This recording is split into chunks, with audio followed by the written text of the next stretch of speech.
AATBirds Weekly Report is the Eagle news, notes, and analysis you need.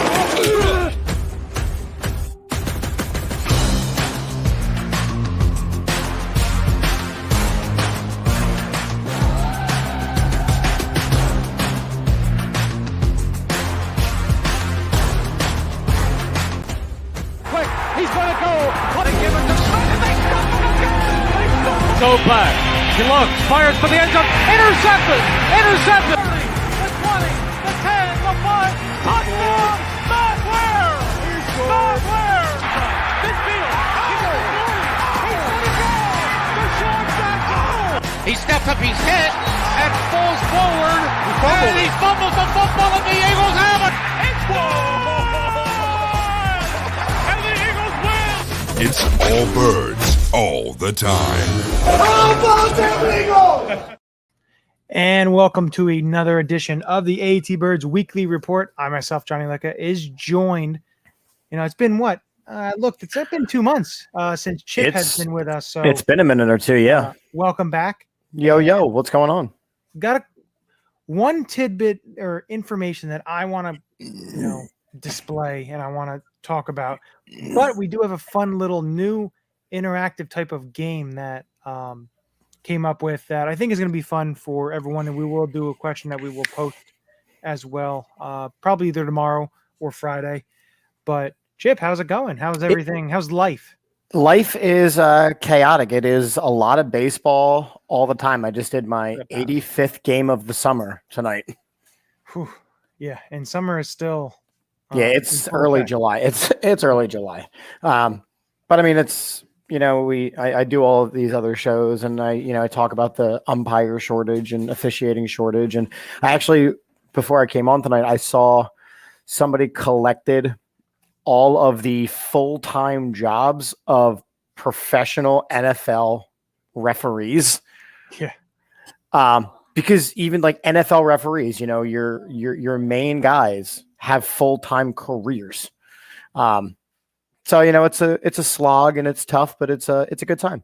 I wanted to talk to you about something that's been in the news over the last couple of days, Eagles related, Johnny.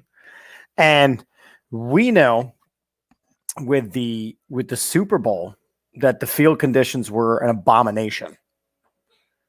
But now the NFL is doubling down and blaming the teams and saying that they didn't change the cleats and they didn't do a good enough job, even though it has come to light that the field was overwatered and saturated. And look, we know both teams had to play on it, but the field was definitely a concern as our defensive front and our historic pass rush was completely neutered in the Super Bowl. Your thoughts that they're still bringing this up? My initial reaction when I saw it was, it must be a super ass slow week. Because to bring this up again, now we're in July. Training camp's in what? Little under 3 weeks. So I believe the Eagles report in 18 days. No, 21 days. So yeah, it is actually, or 20 days. So it is just under 3 weeks. I can't do my math well tonight, but I just think it's kind of like, let's get over it. Let's just put it back, because there's nothing you can do about it. There is not, you can't go back and play the game. Nope. You can't play the game on a different surface. It's just, you have to let it go. And the more and more you cry about it and bring it up, you start to sound like San Francisco and what they did with the Brock Purdy situation, and all that stuff. And I don't want to keep bringing this up because one, I don't want to think about it because it makes you think about the Super Bowl, and I don't want to really put that painful memory back into the front of my mind. But is it frustrating? Yeah. The NFL now saying it's the team's faults and they should have. It's okay, but again, you decided to use the grass that's never been used before. Everybody is at fault. Right. And I think that's kind of where I struggle, with the accountability piece. One thing that I don't feel that the NFL does enough of is takes accountability for their mistakes, whether that's with officiating and blown calls, whether that's with field conditions, whether that's with concussion protocols, whether that's with you name it. I do feel like the NFL overall struggles to take accountability when they mess up. They just kind of push the blame elsewhere. And they're able to do that because they're this multi-billion-dollar company. But it's just another example of that. Like, hey, you know what? Yeah, we did mess up on that. Yeah. And again, a lot of companies will push blame on the people below them and underneath because it's easier to point the finger than actually take accountability. But no, I just think it's something that we have to kind of get past and just stop bringing it up in terms of making an excuse out of it, because you start to become a little bit more of a crying fan base. If you and I don't want that either. I just, like I said, it's like you said, must have been a very, very slow news week. Yeah, no, it probably was because they're bringing this up. And the one thing I wanted to bring up, what you got, is taking a look at this 2023 Philadelphia Eagles team as it stands right now. I will put myself on record to say right now that I feel that this team is deeper than last year's team that went to the Super Bowl. I think the roster in turn is, in my estimation, looking at position by position. Yes, there are certain positions that you can, question, but when I look at the overall talent and depth on this team, I think it's deeper than last year's squad. When you look position by position, we can go position by position, but of course you can't really. For me, quarterback, it's kind of like the same. Neutral, you get Minshew and Mariota. It's kind of a little bit, maybe Mariota, tiny bit, because he can run the offense that Jalen can run. So the running back situation, yes, Miles Sanders had hell of a season. But when you look depth-wise at a guy like DeAndre Swift and a guy like Rashard Penny, and you still have Kenny Gainwell, who was electric in the playoffs for you and really kind of upped his game. And of course you have the giant killer himself. Yeah, Boston Scott. So I think that, yes, you lose Miles Sanders, but to replace him with a DeAndre Swift and a Rashard Penny, I think that's a little bit of a step up, because as great as Sanders played last year, towards the end of the season, he did tail off. And also he's not as good as a receiver as he was like his first season. It's just like he just kept falling off. And I know they didn't use the running back as a receiver as much as we'd like as a fan base, but I feel DeAndre Swift brings a better repertoire of being able to catch the ball out of the backfield, being able to hurt defenses that way. When you look at the receiver position, they basically bring everybody back, and you add Zacchaeus from Atlanta. And yes, you lose Zach Pascal, but I feel like Zacchaeus can do a lot more in terms of on the field. And I think that's a step up. That's a little bit better on that. Because you still have Quez Watkins. I know, he's going to be someone to watch during camp. Yeah. And I just feel, yes, he got a lot of hate, but if Zacchaeus and Quez can kind of be your number 3, number 4, I feel like it's better than what it was Watkins and Pascal. So I give that a step up. When you look at the tight end position, last year really wasn't much. And I basically say it'd be stagnant. It's not stagnant, but it's basically the same right now. When you look at, Dan Arnold, they brought in, who is a veteran. Dan Arnold is not any kind of improvement he was good a couple of years ago, but again, he has 0 career touchdowns from what I can say. Dan Arnold, I think he has more than that. Dan Arnold has in his career, I'm looking at his stats. Sorry, 7. Sorry, I was looking at the wrong stat. Well, that's a little bit. Come on, 7 and 0 or so. But that's true. He had one really, really good season, okay season, and then the rest has just been. He's been a number 3, number 4 guy, really. Right. But again, he's a veteran. He's going to push Calcaterra. So it gives you those guys at the end, because Stoll's definitely there, and you have Dallas Goedert, and then we'll see. They're hanging on to Tyree Jackson. I don't want to push him aside because I did that with Jordan Mailata, and I don't want to do that. I'll give him the benefit of the doubt, but again, if you can't stay healthy, you're not going to make a roster. But that's with the tight end position.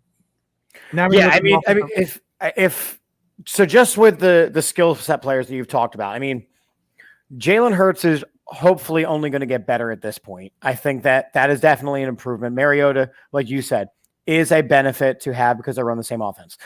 I think overall the running back position got better. Miles Sanders, exceptionally electric, but now you've got two guys. You've got the speed and you've got the power in two different guys, along with the receiving ability of Gainwell and the 3 games a season where Boston Scott absolutely goes off as it is. So you've got more in the room overall where you're not having to talk about how Miles Sanders isn't getting 20 carries. Everybody, it's running back by committee, and that's the way the NFL is going to trend probably until forever moving forward. The wide receiver group is better. I do think that Quez Watkins, I mean, he's really got to step up because he's got some guys on his tail. I still think that the tight end position, it concerns me, but I hope Dallas Goedert steps up. And honestly, I do think that, the offensive line, we're bringing back everybody with the exception of Salomalo, and Juergens is going to be a great addition there. And you can't forget about Steen, who they drafted out of Alabama. And to me, the offensive line, yes, you lose Salomalo, who was very, very good and underrated, in my opinion, as a guard. But Juergens, I feel, can step in there. But also, again, you also have Steen in there as well. So, again, should they add maybe a veteran there as a swing tackle here? That possibly? I don't think so, because you still have Jack Driscoll, who has proven that he can step in. Again, I think the offensive line, because you've added more than what you've lost. So, in terms of what they can do. And I feel, if you even want to say that offensive line is just a little bit better, but I think they are. I mean, look, the 2 big losses for the offensive line were Salomalo and Andre Dillard. Yeah, you're right there. I think where this swings, and if you look at the defensive side of the ball, and I think that's where you look at the talent aspect of the Philadelphia Eagles. And the one thing I will bring up, and you look at the best part of their defense last year, and I'm not going to say the secondary. Secondary played pretty well when you look at the Pro Bowlers you had and everything. The defensive line. Yeah. And what they did, basically setting the franchise record of sacks, almost being the all-time NFL sacks with the playoffs and everything. I just look at you get Nolan Smith, you get Carter. You added, yes, you lost some veterans in Linval Joseph and Ndamukong Suh, and you lost those Javon guys Hargrave. were late. Those guys were late additions anyway. Hargrave was the big loss, but between Jalen Carter and Jordan Davis, you have some monsters to put back in the middle. Yeah, and we still haven't seen all that Milton Williams has to offer. Yeah, you have Milton Williams, but also you look at Jordan Davis' second year. You have Milton Williams. They did sign Contavious Street, who is a rotational player, a veteran. But I want to also bring up Derek Barnett comes back. I understand he's been a disappointment of what he was, but he's a very good run defender, and he's another veteran in there to go with a guy like, you have Hassan Reddick as rushing the passer, Nolan Smith to rush the passer. I still think that they've added a lot of pieces. Yes, you lost a key cog in Javon Hargrave, but I still think that depth-wise, when you can add 2 to 3 guys and you lose one, again, the depth is there. And that's the whole thing about this. Now, the linebacker position is, I think, the biggest question mark. So I want to come to that last. Agreed. And I want to go to the secondary quick, because when you look at the secondary and who they added, so they add Terrell Edmonds. Now, they lose, CJ Gardner-Johnson. You lose CJ Gardner-Johnson and you lose Marcus Epps. It's understandable. We kind of thought they would lose at least 2 guys in that secondary. Right. Again, we thought they were going to be different players, but you retain James Bradbury. Avonte Maddox is still there. Darius Slay doesn't leave. He's still there. You sign Greedy Williams. You still have Zach McPherson, and you draft Keely Ringo.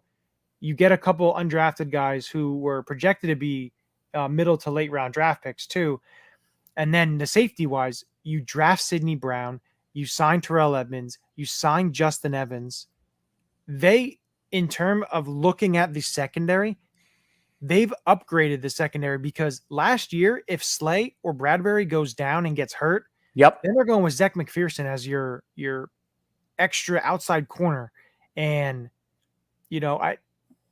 I don't like that. I like where they position him now. He's in the slot, and he's battling with Josiah Scott to get that number 2 slot cornerback position because Avonte Maddox, unfortunately, is a very good player, but he's shown to be a little bit injury prone the last couple of seasons. So all in all, I look at the secondary, and it is so much deeper than it was last year. When you look at I think deeper is a fair word for there. Like, I did not like losing CJ Gardner-Johnson. I do not think the addition of Terrell Edmonds over CJ Gardner-Johnson is an improvement. I think that's a place where we actually took a step back, but there's more around in that secondary. I think Reed Blankenship played much better than I expected him to play last year, and he earned that starter's job. I think this is the year that Kayvon Wallace it's going to make or break him. I think that this is his last chance to kind of make this team and show off a little bit. Because you can always replace, your backup strong safety in the draft and in free agency. But don't be surprised if they don't add somebody in the secondary. How he did it last year. Yeah, I think that's where there's still some room to grow.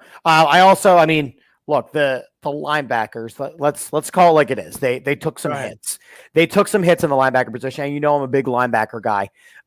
Losing TJ Edwards is huge. I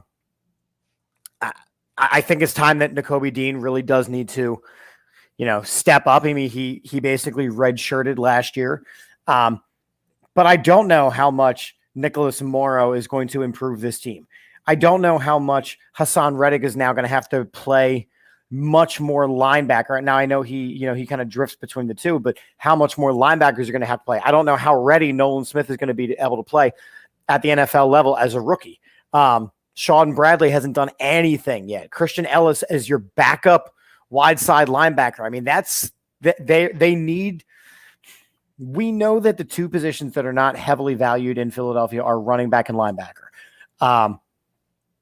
They did a good job drafting a Nolan Smith. They did a good job signing a Hassan Reddick. They did a good job last year drafting Nakobe Dean. I mean, there are definitely some names there. Now it's whether or not these names are going to develop into the level of player that they need to be. So I want to throw out Christian Ellis's name here. And, they brought him up late last year to play special teams when the special teams unit was struggling. Just looking at him and I understand you lose Kaiser White, who played well last year for you, and you lose TJ Edwards, who had a very good last couple of seasons.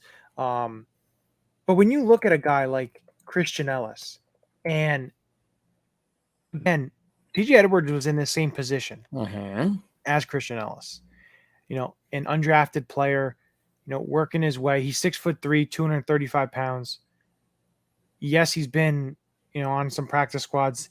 He's been with the Eagles since 2021. So this is going into his third season with the Philadelphia Eagles. I could see him if he has a good training camp, a good preseason.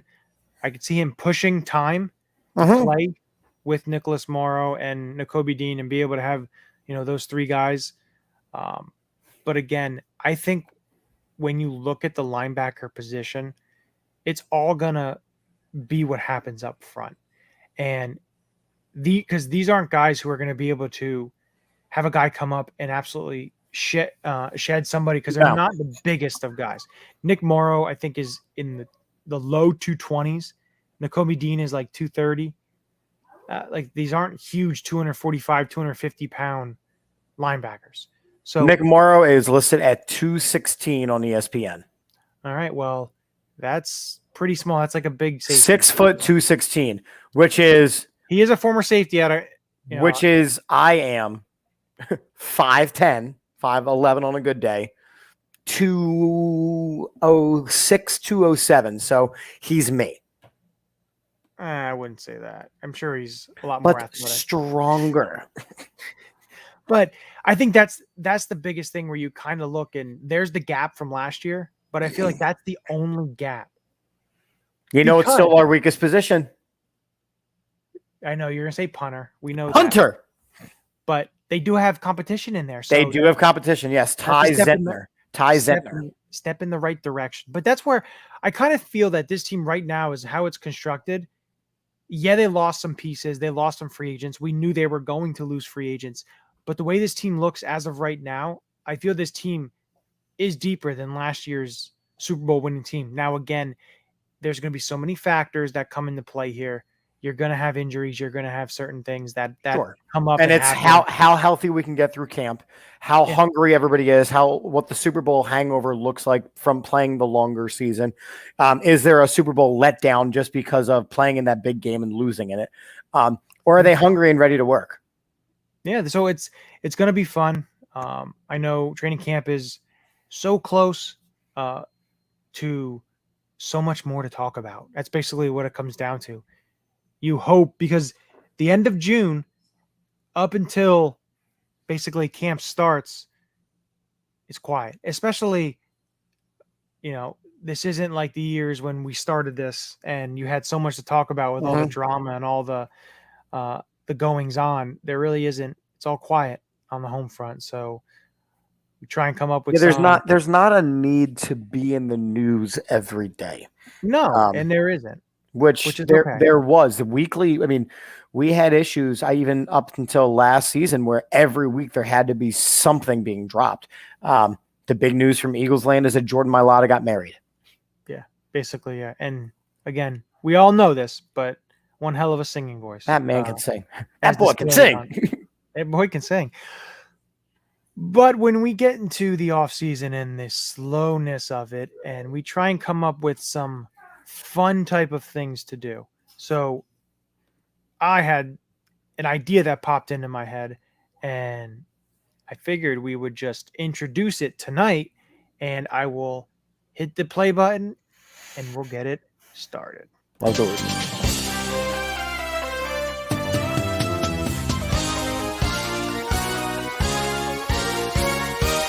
Name that Philadelphia Eagles. So, this game is Name That Philadelphia Eagle. And this is going to be fun because I'm going to give a clue, some type of tidbit, some type of fun little thing about it. It could even be stats. I won't do college too much with Chris. He doesn't know the colleges. I know some of them. Some of them. Okay. There's going to be no, let's look up the answer, because you're really not going to be able to decipher. Now, the easy ones I think should be real easy, and you should be able to hit it right on the head there. So there's going to be 3 questions, 3 categories, basically. Now, this week, we're not going to answer the difficult. I'm going to post the video of the difficult question, and we're going to let the Twitterverse, Instagramverse, whatever, Facebook, whoever, the metaverse. The metaverse. Oh, I like that. That's good. So we'll do the easy and the moderate. Okay. And we'll see how you do. And I will keep a record of, how you do, so we can then look at that. Since we usually keep records with the Uleka Locks and then always forget to fully keep track. And then, we know how that works. I gotta channel my Philadelphia Eagles brain right now. I'm just not in that mode. So let me see what I got in the middle of July here. Yeah, we'll see. Especially at 10 o'clock on a Wednesday night. So the first one is going to be easy, and I'll start you off easy. All right. So this Philadelphia Eagle was the first draft selection by head coach Chip Kelly.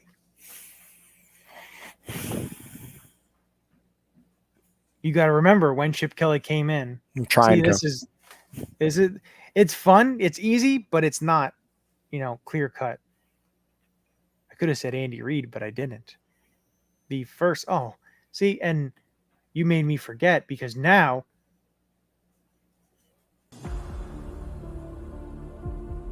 a suspenseful game show music. So you can gives me the Who Wants to Be a Millionaire vibe. Except for on this show, you win no money and you just win pride. Give me position. Okay.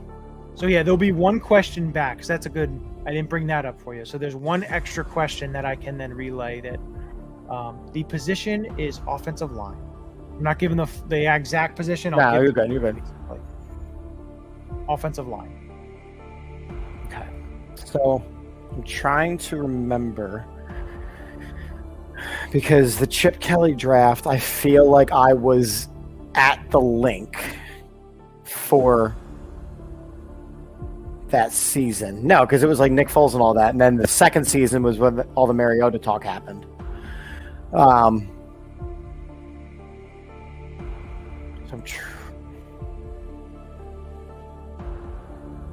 Kelsey was too late of a draft pick, so it can't be Kelsey.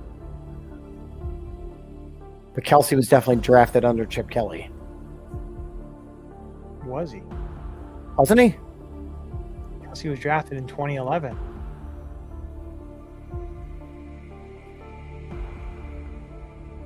What year was Andy Reid fired? 2000 after the 2012 season. Okay. All right.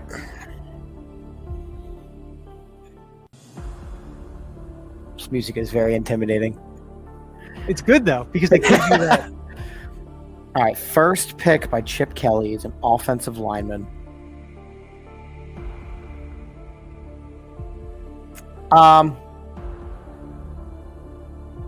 Is it Lane Johnson? It is Lane Johnson. Yeah. It took me a sec. I had to do the timestamps in my mind. It was I Lane don't have Johnson. any You were good. times I had to go through the timeline in my mind. So now that was an easy one. Great. Super duper. The next one is a medium, and the question, I'm going to play the suspenseful music. So this Philadelphia Eagles player drafted in the early 2000s. Okay. And he missed 3 of his first 4 seasons because of an injuries. So he played his rookie season, missed a season. Actually, let me just double check. I want to make sure I'm correct with this. Had it in my head. So he played his first season, got hurt, played again the next season, then missed 2 seasons. So he missed 3 out of his first 5 seasons. Was drafted in the early 2000s. Drafted in the early 2000s by Andy Reid.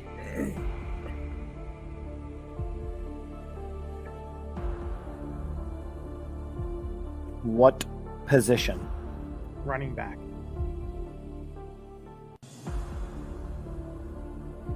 He couldn't have been very longevity kind of player.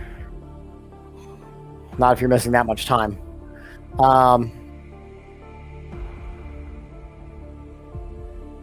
Correll Buckhalter. It is Correll Buckhalter. See, that one somehow was easier for me. Yeah, it's funny. That one was easier for you than the Lane Johnson one. Wow. So that's kind of the emphasis of the game. It's fun So because it makes you think. But I was gonna throw in there he was one of the 3-headed monster, but I want to make it makes it too easy. But yeah, he played 2001 his rookie season. Then he did the whole he was an actor from Nebraska thing. Yeah, he got hurt in 02, played in 03, got hurt in 04, 05. He missed for the patellar tendon injury, and he played in 06, 07, and I believe he was gone then. I think he played in 08. He was gone in 09. So yeah, he had a decent career with the Eagles, even with those 3 injuries, which is pretty good for him. But the fun question that I'm going to have, so the difficult question of name that Philadelphia Eagle. going to pose this to the Eagles fans, Eagles Nation. So this is the difficult question. And all right, here we go. So this Philadelphia Eagle draft selection was drafted by the Philadelphia Eagles, never played a game with the Philadelphia Eagles. But during his first season, rookie minicamp, was given the number of a legendary Philadelphia Eagle. Later was taken away and he was given a different number. But he only played one season in the NFL. And the last little clue that I'll give you is he was drafted in one of the first 3 rounds of the NFL draft. So if you can name that Philadelphia Eagle, we will shout you out next week. I will hopefully get a couple people that get the right answer. But I will post it. We will get that, but it is a fun little game. And write down your little notepad. I'm 2 for 2 there, Johnny. I will. You're 2-0. I don't have a pen down here. For some reason it disappeared. So can't help you with that. But I'm actually pretty happy. Like those were. I'm good there. I'm good. But again, it gives you a little. Basically, it helps you see how to do it, and then when you pose questions to me and stuff, it should be fun. And then next week we have a fun episode planned. It's going to be the old crew's back together. The boys are back in town, getting the van back together. Yeah, so it's going to be myself, Chip, and Mike Bauer will be joining me and Chip on this next week's episode of All About the Birds, and we are going to be doing an all-time Eagles draft. So we're each going to draft our own Philadelphia Eagles football team through the history and see who has the best team, and we'll post that as well and get that voted on. But that's should be a fun time. Hopefully I get the best team, but you won't, because it'll be me. So. It's going to be tough because there's a lot of really good players in this franchise's history. So should be fun. But Chip, thanks for joining. Dude, it was fun. As always, we always end it with a very happy and joyful. And positive and joyful. Hold on. Don't say anything. I got. Go Birds. Go Birds. It's a little Trey Thomas, go Birds. Go Birds. Go Birds. Go Birds. Go Birds. This is Matt Ware. Hey, for all the Eagle content you need, go follow All About the Birds. They do a damn thing. Check them out. Hey, Eagles fans, I may be in Tampa, but I know where to find the best Eagles content out there. Check out my friends at All About the Birds. Philadelphia, what's up? This your boy Freddie Mitchell, a.k.a. Fred X. It's all about the bird.